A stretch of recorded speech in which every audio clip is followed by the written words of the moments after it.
Gilula's three carpal arcs. These three carpal arcs are mainly important for ortho and the radiology people to understand the dislocation of the carpal bones. The carpal bones dislocation can either be due to trauma or fractures or any ligamentous injury in that region. To understand these three carpal arcs, let us have a basic anatomical knowledge of all the carpal bones, the 8 carpal bones that we have.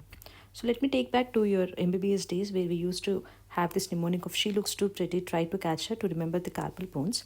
This mnemonic works in the way from the radial to the ulnar side. So you have to write these words from radial to the ulnar side, like she is for scaphoid, L for lunate, 2 is for triquetrum, pretty is for pisiform, and then comes trapezium, trapezoid bones, capitate and hamate. Out of all these 8 bones, we only use 5 bones for the formation of this Gilula's arc. 3 from the proximal row and 2 from the distal row. So this row is called as the proximal row and this row is the distal row. So the 3 proximal row bones are the first three, that is scaphoid, lunate and the triquetrum, and then comes the row from the distal one, that is the last two, that is capitate and hamate. So you have to skip in between 3 bones, that is trapezium, trapezoid and pisiform bones are skipped. So we use only scaphoid, lunate, triquetrum from the first row, which are the first 3 carpal bones, and the last 2 carpal bones, which are capitate and hamate. Usually we tend to confuse which all bones are involved in the formation of these Gilula's arcs. So it's easy to remember the first 3 words or the first 3 bones from the first row and the last bones from the second row. And you have to skip in between 3 bones. So let us see how to draw these lines for now. The first image here is determining the line 1, which is drawn by formation of the smooth curves, that smooth curve around the proximal convexities of the 3 bones, which are scaphoid, lunate and triquetrum as already described. So this is the proximal joining of these 3 bones. And the second line in the blue is drawn by distal surfaces of the same bones. So the first row is by the proximal surfaces and the second row is by the distal surfaces of the same bones. And the third row is again the proximal surfaces of the last 2 bones, which are capitate and hamate, which is described in the red here. So this is the final arcs of the Gilula's, which is the first arc drawn by formation of the proximal margins of the scaphoid, lunate and triquetrum, and the second is by the distal of the same 3 bones, and third by the proximal curvatures of the capitate and hamate. Now after understanding the basic 3 anatomical arcs that we draw, let us see a diagram or an X-ray where this alignment is gone. So this is the normal alignment where you see the smooth curvatures of these 3 arcs. Whereas in this we can see there is disruption of these arcs because of fracture and dislocation of the first row carpal bones in this case.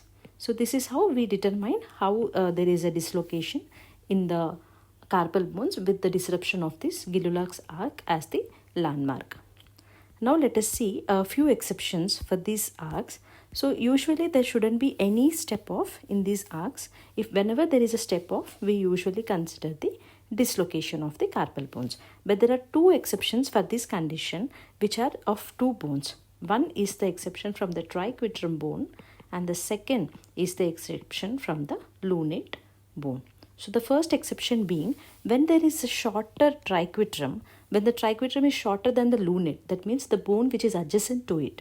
Now let us see in this diagram. So this is the triquetrum bone and this is the lunate bone, right? So whenever there is a shorter triquetrum and the lunate is larger, we can see that there is a step off in this counter.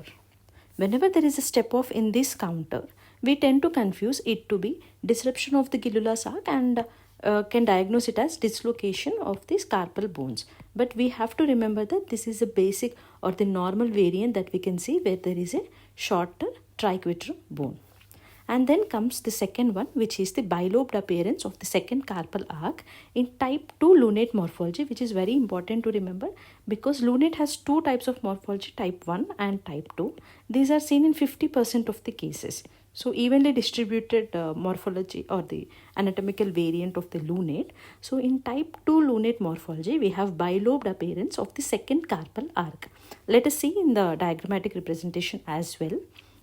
I have brought an example where there is type 2 lunate morphology which is causing hematolunate impingement. Let us go to this impingement later. First, let us understand the normal morphology. So here, as already told, let me label it in yellow for you. So this is the radius and this is ulna.